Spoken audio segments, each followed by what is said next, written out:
क्यों बेटा? अब इसका क्या जवाब दूं? अपनी खुशी। जुम्मन मेरा पुराना मित्र है, उससे बिगाड़ नहीं कर सकता। बेटा, क्या बिगाड़ के डर से ईमान की बात ना कहोगे?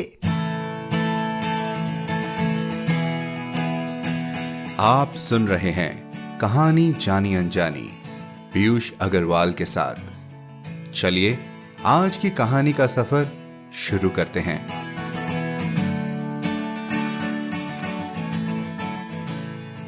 नमस्कार दोस्तों, आपको दिवाली, गोवर्धन पूजा और भाई दूज की बहुत बहुत शुभकामनाएं। आशा करते हैं कि आप सबकी दिवाली खुशियों भरी रही होगी।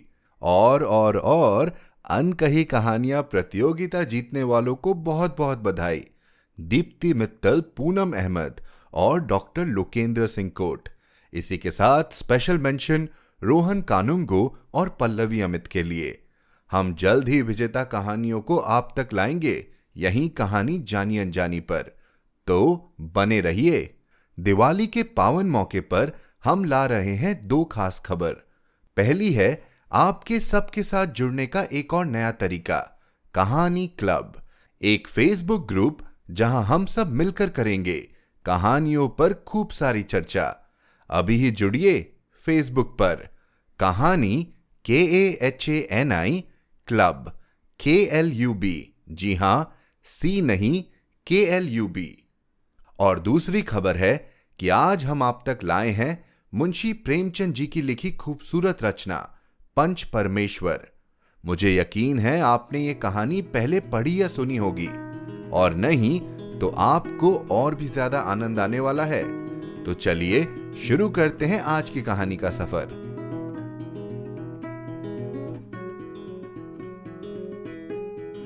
पंच परमेश्वर, प्रेमचंद। जुम्मन शेख अलगू चौधरी में गाढ़ी मित्रता थी। साझे में खेती होती थी, कुछ लेन देन में भी साझा था। एक को दूसरे पर अटल विश्वास था। जुम्मन जब हज करने गए थे तब अपना घर अलगू को सौंप गए थे, और अलगू जब कभी बाहर जाते तो जुम्मन पर अपना घर छोड़ देते थे। उनमें न खाना पाना का व्यवहार था, न धर्म का नाता, केवल विचार मिलते थे। मित्रता का मूल मंत्र भी यही है। इस मित्रता का जन्म उसी समय हुआ जब दोनों मित्र बालक ही थे और जुम्मन के पूज्य पिता जुमराती उन्हें शिक्षा प्रदान करते थे। अलगू ने गुरु जी की बहुत सेवा की थी, खूब प्याले धोए। उनका हुक्का एक क्षण के लिए भी विश्राम न लेने पाता था, क्योंकि प्रत्येक चिल्लम अलगू को आध घंटे तक किताबों से अलग कर देती थी। अलगू के पिता पुराने विचारों के मनुष्य थे।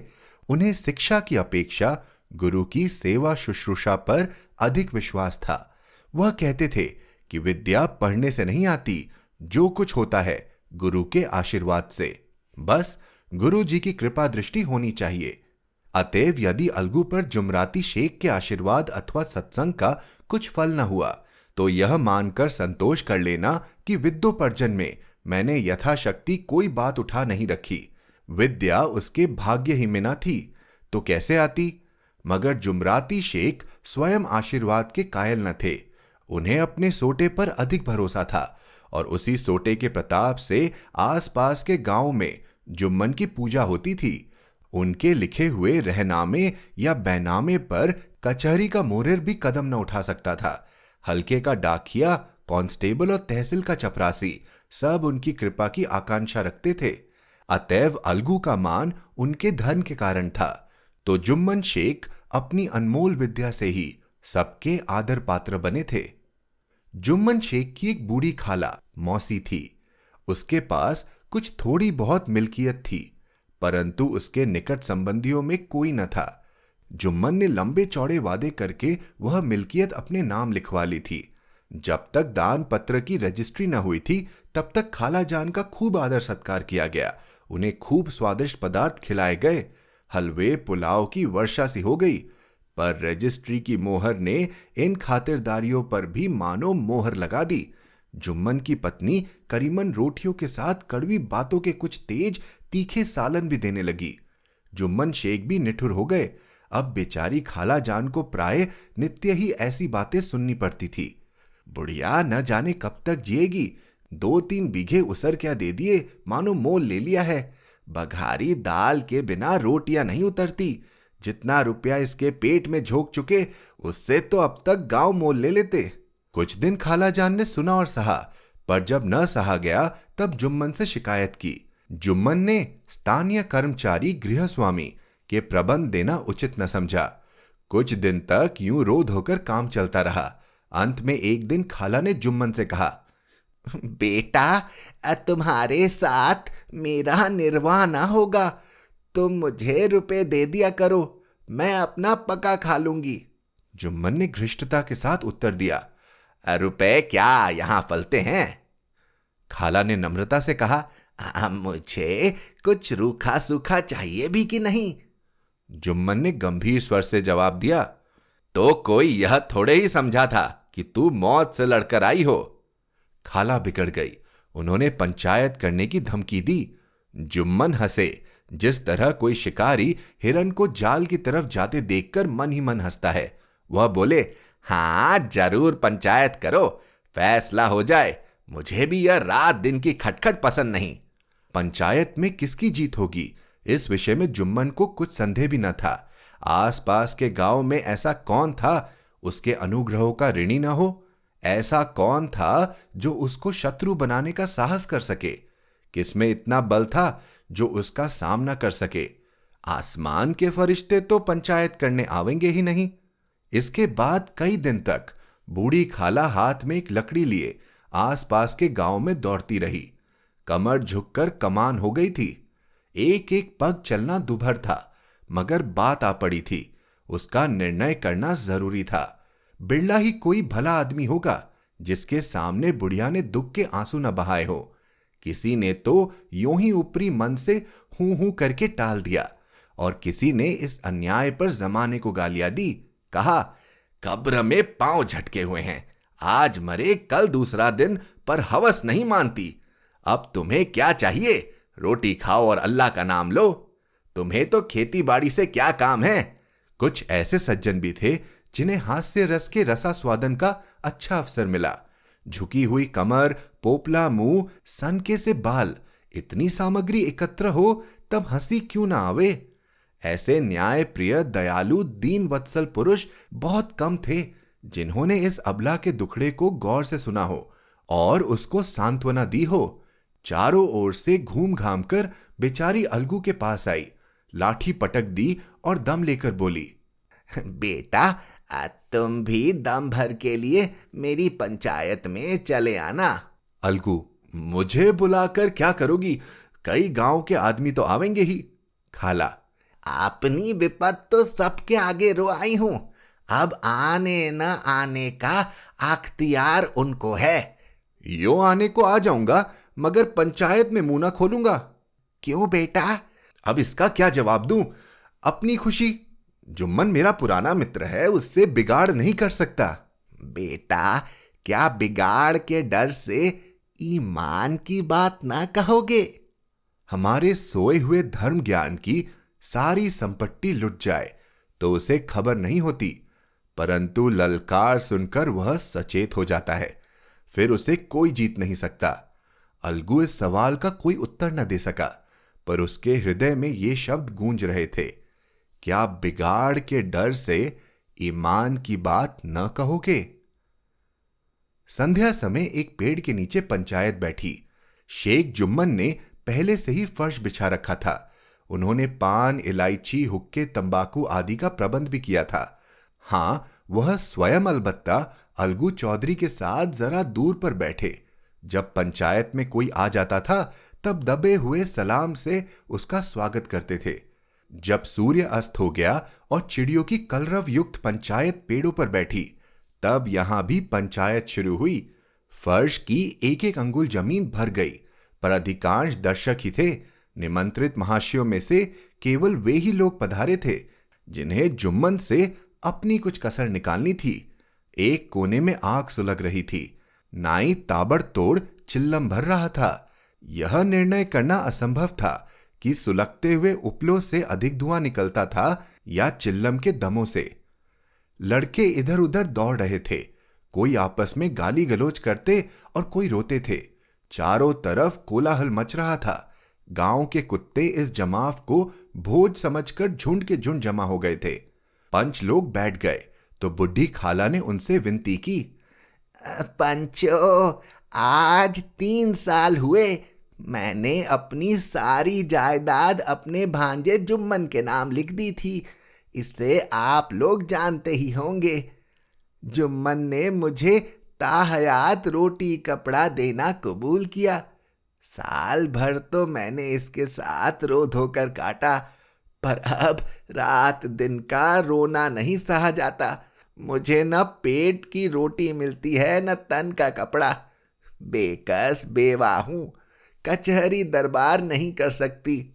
तुम्हारे सिवा और किसको अपना दुख सुनाऊं? तुम लोग जो राह निकाल दो उसी राह पर चलूं। अगर मुझ में कोई ऐब देखो तो मेरे मुंह पर थप्पड़ मारो। जुम्मन में बुराई देखो तो उसे समझाओ क्यों एक बेकस की आह लेता है। मैं पंचों का हुक्म सिर माथे पर चढ़ाऊंगी। रामधन मिश्र, जिनके कई असामियों को जुम्मन ने अपने गांव में बसा लिया था, बोले, जुम्मन मियाँ, किसे पंच बत्ते हो? अभी से इसका निपटारा कर लो, फिर जो कुछ पंच कहेंगे वही मानना पड़ेगा। जुम्मन को इस समय सदस्यों में विशेषकर वे ही लोग दिख पड़े जिनसे किसी न किसी कारण उनका वैमनस्य था। जुम्मन बोले, पंचों का हुक्म अल्लाह का हुक्म है। खाला जान जिसे चाहे उसे बदे, मुझे कोई उज्र नहीं। खाला ने चिल्लाकर कहा, अरे अल्लाह के बंदे, पंचों का नाम क्यों नहीं बता देता? कुछ मुझे भी तो मालूम हो। जुम्मन ने क्रोध से कहा, इस वक्त मेरा मुंह न खुलवाओ। तुम्हारी बन पड़ी है, जिसे चाहो पंच बदो। खाला जान जुम्मन के आक्षेप को समझ गई। वह बोली, बेटा, खुदा से डरो। पंच न किसी के दोस्त होते हैं न किसी के दुश्मन। कैसी बात कहते हो? और तुम्हारा किसी पर विश्वास ना हो तो जाने दो। अलगू चौधरी को तो मानते हो। लो, मैं उन्हीं को सरपंच बत्ती हूं। जुम्मन शेख आनंद से फूल उठे, परंतु भावों को छिपाकर बोले, अलगू चौधरी ही सही, मेरे लिए जैसे रामधन वैसे अलगू। अलगू इस झमेले में फंसना नहीं चाहते थे। वे कन्नी काटने लगे। बोले, खाला, तुम जानती हो कि मेरी जुम्मन से गाढ़ी दोस्ती है। खाला ने गंभीर स्वर में कहा, बेटा, दोस्तों के लिए कोई अपना ईमान नहीं बेचता। पंच के दिल में खुदा बसता है। पंचों के मुंह से जो बात निकलती है वह खुदा की तरफ से निकलती है। अलगू चौधरी सरपंच हुए रामधन मिश्र और जुम्मन के दूसरे विरोधियों ने बुढ़िया को मन में बहुत कोसा। अलगू चौधरी बोले, शेख जुम्मन, हम और तुम पुराने दोस्त हैं। जब काम पड़ा तुमने हमारी मदद की है और हम भी जो कुछ बन पड़ा तुम्हारी सेवा करते रहे हैं। मगर इस समय तुम और बूढ़ी खाला दोनों हमारी निगाह में बराबर हो। तुमको पंचों से जो कुछ अर्ज करनी हो करो। जुम्मन को पूरा विश्वास था कि अब बाजी मेरी है। अलगू यह सब दिखावे की बात कर रहा है। अतएव शांत चित्त होकर बोले, पंचों, 3 साल हुए खाला ने अपनी जायदाद मेरे नाम हिब्बा कर दी थी। मैंने उन्हें ताहयात खाना कपड़ा देना कबूल किया था। खुदा गवाह है, आज तक मैंने खाला जान को कोई तकलीफ नहीं दी। मैं उन्हें अपनी मां के समान समझता हूं। उनकी खिदमत करना मेरा फर्ज है। मगर औरतों में जरा अनबन रहती है, उसमें मेरा क्या बस है। खाला जान मुझसे महावर खर्च अलग मांगती है। जायदाद जितनी है वह पंचों से छिपी नहीं। उससे इतना मुनाफा नहीं होता कि महावर खर्च दे सकूं। इसके अलावा हिब्बा नामे में महावार खर्च का कोई जिक्र नहीं तो मैं भूल कर भी इस झमेले में न पड़ता। बस मुझे यही कहना है। आइंदा पंचों का अख्तियार है, जो फैसला चाहे करे। अलगू चौधरी को हमेशा कचहरी में काम पड़ता था, अतः वह पूरा कानूनी आदमी था। उसने जुम्मन से जिरह शुरू की। एक एक प्रश्न जुम्मन के हृदय पर हथौड़ी की चोट की तरह पड़ता था। रामधन मिश्र इस प्रश्नों पर मुग्ध हुए जाते थे। जुम्मन चकित थे कि अलगू को क्या हो गया। अभी ये अलगू मेरे साथ बैठा हुआ कैसे कैसी बातें कर रहा था। इतनी ही देर में ऐसी काया पलट हो गई कि मेरी जड़ खोदने पर तुला हुआ है। न मालूम कब की कसर निकाल रहा है। क्या इतने दिनों की दोस्ती कुछ भी काम ना आवेगी। जुम्मन शेख तो इसी संकल्प विकल्प में पड़े हुए थे कि इतने में अलगू ने फैसला सुनाया। जुम्मन शेख पंचों ने इस मामले पर विचार किया। उन्हें यह नीति संगत मालूम होती है कि खाला जान को माहवार खर्च दिया जाए। हमारा विचार है कि खाला की जायदाद से इतना मुनाफा अवश्य होता है कि माहवार खर्च दिया जा सके। बस यही हमारा फैसला है। अगर जुम्मन को खर्च देना मंजूर ना हो तो हिब्वा नामा रद्द समझा जाए। यह फैसला सुनते ही जुम्मन सन्नाटे में आ गए। जो अपना मित्र हो वह शत्रु का व्यवहार करे और गले पर छुरी फेरे, इसे समय के हेर फेर के सिवा और क्या कहें। जिस पर पूरा भरोसा था उसने समय पड़ने पर धोखा दिया। ऐसे ही अफसरों पर झूठे सच्चे मित्रों की परीक्षा की जाती है। यही कलयुग की दोस्ती है। अगर लोग ऐसे कपटी धोखेबाज न होते तो देश में आपत्तियों का प्रकोप क्यों होता। यह हैजा, प्लेग आदि व्याधियां दुष्कर्मों के ही दंड है। मगर रामधन मिश्र और अन्य पंच अलगू चौधरी की इस नीति परायणता की प्रशंसा जी खोल कर रहे थे। वे कहते थे, इसका नाम पंचायत है। दूध का दूध और पानी का पानी कर दिया। दोस्ती दोस्ती की जगह है, किंतु धर्म का पालन करना मुख्य है। ऐसे ही सत्यवादियों के बल पर पृथ्वी ठहरी है, नहीं तो वह कब की रसातल को चली जाती। इस फैसले ने अलगू और जुम्मन की दोस्ती की जड़ हिला दी। अब वे साथ साथ बातें करते नहीं दिखाई देते। इतना पुराना मित्रता रूपी वृक्ष सत्य का एक झोंका भी न सह सका। सचमुच वह बालू की ही जमीन पर खड़ा था। उनमें अब शिष्टाचार का अधिक व्यवहार होने लगा। एक दूसरे की आव भगत ज्यादा करने लगा। वे मिलते जुलते थे, मगर उसी तरह जैसे तलवार से ढाल मिलती है। जुम्मन के चित्त में मित्र की कुटिलता आठों पहर खटका करती थी। उसे हर घड़ी यही चिंता रहती थी कि किसी तरह बदला लेने का अवसर मिले। अच्छे कामों की सिद्धि में बड़ी देर लगती है, पर बुरे कामों की सिद्धि में यह बात नहीं होती। जुम्मन को भी बदला लेने का अवसर जल्द ही मिल गया। पिछले साल अलगू चौधरी बटेसर से बैलों की एक बहुत अच्छी गोई मोल लाए थे। बैल पहाड़ी जाति के सुंदर, बड़े बड़े सींगों वाले थे। महीनों तक आसपास के गांव के लोग दर्शन करते रहे। दैव युग से जुम्मन की पंचायत के 1 महीने के बाद इस जोड़ी का एक बैल मर गया। जुम्मन ने दोस्तों से कहा, यह दगाबाजी की सजा है। इंसान सब्र भले ही कर जाए, पर खुदा नेक बद सब देखता है। अलगू को संदेह हुआ कि जुम्मन ने बैल को विष दिला दिया है। चौधराइन ने भी जुम्मन पर ही इस दुर्घटना का दोषारोपण किया। उसने कहा, जुम्मन ने कुछ कर करा दिया है। चौधराइन और करीमन में इस विषय पर एक दिन खूब ही वाद विवाद हुआ। दोनों देवियों ने शब्द बाहुल्य की नदी बहा दी। व्यंग्य, व्यक्तोक्ति, अन्योक्ति और उपमा आदि अलंकारों में बातें हुई। जुम्मन ने किसी तरह शांति स्थापित की। उन्होंने अपनी पत्नी को डांट डपट कर समझा दिया। वह उसे उस रणभूमि से हटा भी ले गए। उधर अलगू चौधरी ने समझाने बुझाने का काम अपने तर्कपूर्ण सोंटे में लिया। अब अकेला बैल किस काम का? उसका जोड़ा बहुत ढूंढा गया। निदान यह सलाह ठहरी कि इसे बेच डालना चाहिए। गांव में एक समझू साहू थे। वह इक्का गाड़ी हाँकते थे। गांव के गुड़ घी लाद कर मंडी ले जाते, मंडी से तेल नमक भर लाते और गांव में बेचते। इस बैल पर उनका मन लहराया। उन्होंने सोचा, यह बैल हाथ लगे तो दिन भर में बेखटके 3 खेप हो। आजकल तो एक ही खेप में लाले पड़े रहते हैं। बैल देखा, गाड़ी में दौड़ाया, बाल भौरी की पहचान कराई, मोल तोल किया और उसे लाकर द्वार पर बांध ही दिया। 1 महीने में दाम चुकाने का वादा ठहरा। चौधरी को भी गरज थी ही, घाटे की परवाह न की। समझू साहू ने नया बैल पाया तो लगे उसे रगेड़ने। वह दिन में 3-3, 4-4 खेपे करने लगे। न चारे की फिक्र थी न पानी की, बस खेपों से काम था। मंडी ले गए, वहां कुछ सूखा भूसा सामने डाल दिया। बेचारा जानवर अभी दम भी न लेने पाया था कि फिर जोत दिया। अलगू चौधरी के घर था तो चैन की बंसी बजती थी।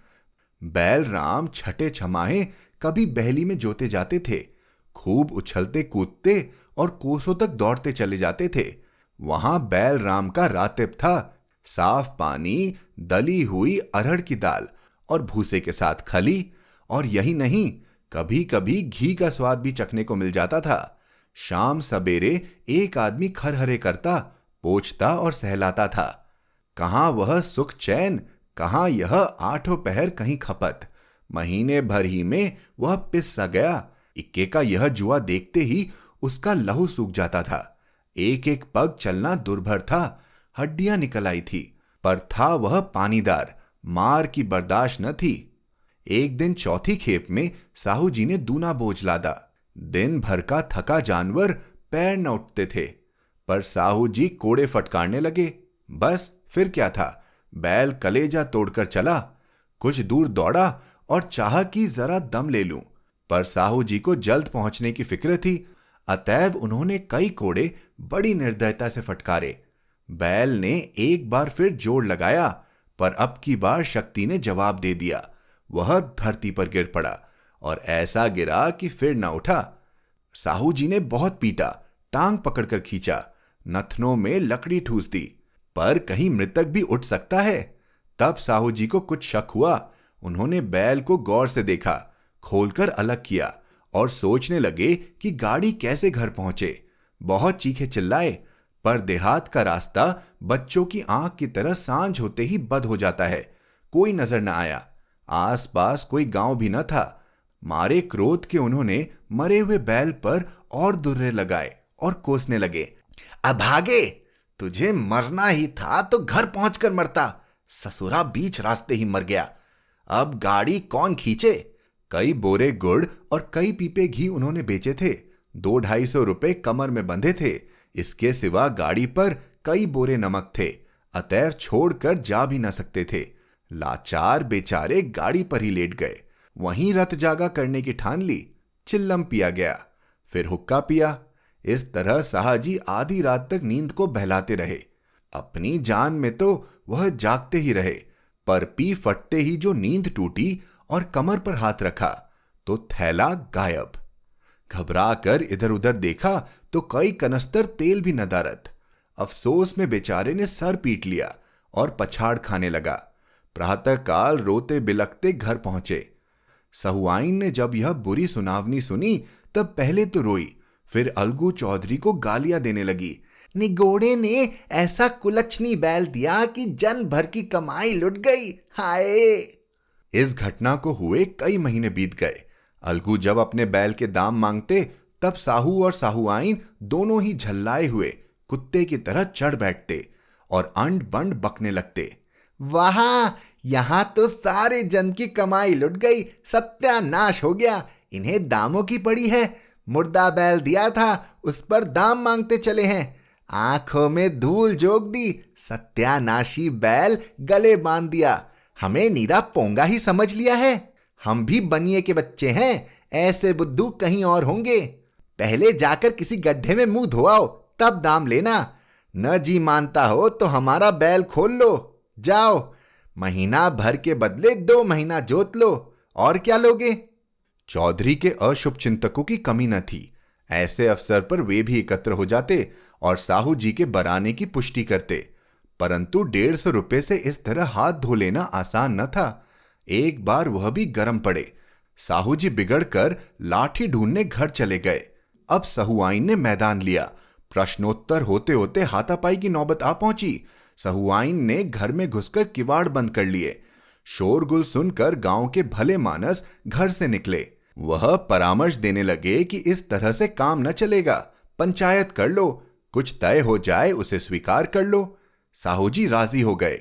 अलगू ने भी हामी भर ली। पंचायत की तैयारियां होने लगी। दोनों पक्षों ने अपने अपने दल बनाना शुरू किए। इसके बाद तीसरे दिन उसी वृक्ष के नीचे पंचायत बैठी।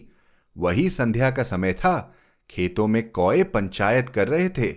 विवादग्रस्त विषय था यह कि मटर की फलियों पर उनका कोई स्वत्व है या नहीं, और जब तक यह प्रश्न हल न हो जाए तब तक वे रखवाले की पुकार पर अपनी अप्रसन्नता प्रकट करना आवश्यकता समझते थे। पेड़ की डालियों पर बैठी शुक मंडली में वह प्रश्न छिड़ा हुआ था कि मनुष्यों को उन्हें वे सुरौवत कहने का क्या अधिकार है जब उन्हें स्वयं अपने मित्रों से दगा करने में भी संकोच नहीं होता। पंचायत बैठ गई तो रामधन मिश्र ने कहा, अब देरी क्या है, पंचों का चुनाव हो जाना चाहिए। बोलो चौधरी, किस किस को पंच बत्ते हो? अलगू ने दीन भाव से कहा, समझू साहू जिसे भी चुन ले। समझू साहू ही चुन ले। समझू खड़े हुए और कड़क कर बोले, मेरी ओर से जुम्मन शेख। जुम्मन का नाम सुनते ही अलगू चौधरी का कलेजा धक धक करने लगा, मानो किसी ने अचानक थप्पड़ मार दिया हो। रामधन अलगू के मित्र थे, वह बात को ताड़ गए। पूछा, क्यों चौधरी, तुम्हें कोई उज्र तो नहीं? चौधरी ने निराश होकर कहा, नहीं, मुझे क्या उज्र होगा। अपने उत्तरदायित्व का ज्ञान बहुधा हमारे संकुचित व्यवहारों का सुधारक होता है। जब हम राह भूलकर भटकने लगते हैं तब यही ज्ञान हमारा विश्वसनीय पथ प्रदर्शक बन जाता है। पत्र संपादक अपनी शांति कुटी में बैठा हुआ कितनी घृष्टता और स्वतंत्रता के साथ अपनी प्रबल लेखनी से मंत्रिमंडल पर आक्रमण करता है, परंतु ऐसे अवसर आते हैं जब वह स्वयं मंत्रिमंडल में सम्मिलित होता है। मंडल के भवन में पग धरते ही उसकी लेखनी कितनी मर्मज्ञ, कितनी विचारशील, कितनी न्यायपरायण हो जाती है। इसका कारण उत्तरदायित्व का ज्ञान है। नवयुवक युवावस्था में कितना उद्दंड रहता है, माता पिता उसकी ओर से कितने चिंतित रहते हैं। वे उसे कुल कलंक समझते हैं, परंतु थोड़ी ही समय में परिवार का बोझ सिर पर पड़ते ही वह अव्यवस्थित चित्त उन्मत्त युवक कितना धैर्यशील, कैसा शांत चित्त हो जाता है। यह भी उत्तरदायित्व के ज्ञान का फल है। जुम्मन शेख के मन में भी सरपंच का उच्च स्थान ग्रहण करते ही अपनी जिम्मेदारियों का भाव पैदा हुआ। उसने सोचा, मैं इस वक्त न्याय और धर्म के सर्वोच्च आसन पर बैठा हूं।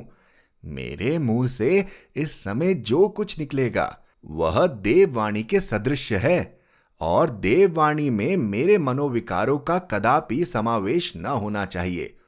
मुझे सत्य से ज्यों भर भी टलना उचित नहीं। पंचों ने दोनों पक्षों से सवाल जवाब करने शुरू किए। बहुत देर तक दोनों दल अपने अपने पक्ष का समर्थन करते रहे।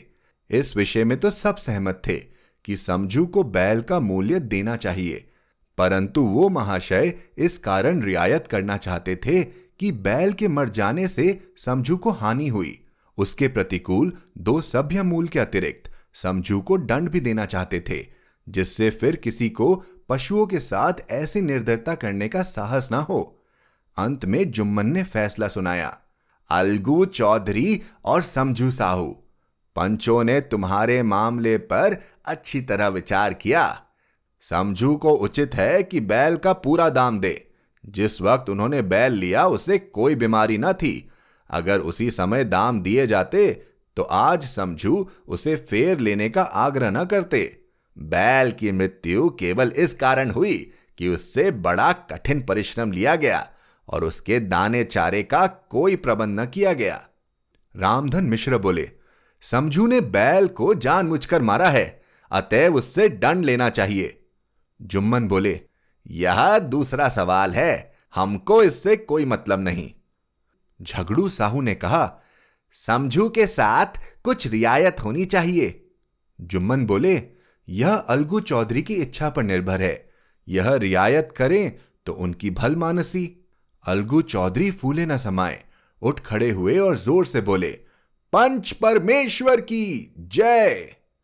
इसके साथ ही चारों ओर से प्रतिध्वनि हुई, पंच परमेश्वर की जय, पंच परमेश्वर की जय। यह मनुष्य का काम नहीं, पंच में परमेश्वर वास करते हैं। यह उन्हीं की महिमा है। पंच के सामने खोटे को कौन खरा कह सकता है। थोड़ी देर बाद जुम्मन अलगू के पास आए और उनके गले लिपटकर बोले, भैया, जब से तुमने मेरी पंचायत की तब से मैं तुम्हारा प्राण घातक शत्रु बन गया था, पर आज मुझे ज्ञात हुआ कि पंच के पद पर बैठकर न कोई किसी का दोस्त है न दुश्मन। न्याय के सिवा उसे और कुछ नहीं सूझता। आज मुझे विश्वास हो गया कि पंच की जबान से खुदा बोलता है। अलगू रोने लगे। इस पानी से दोनों के दिलों का मैल धुल गया। मित्रता की मुरझाई हुई लता फिर हरी हो गई।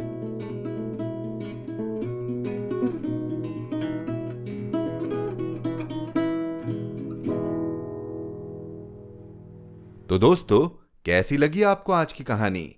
ये कहानी न्याय और उलझते सुलझते रिश्तों की कहानी थी। आशा है आपको पसंद आई। हमें जरूर बताएं।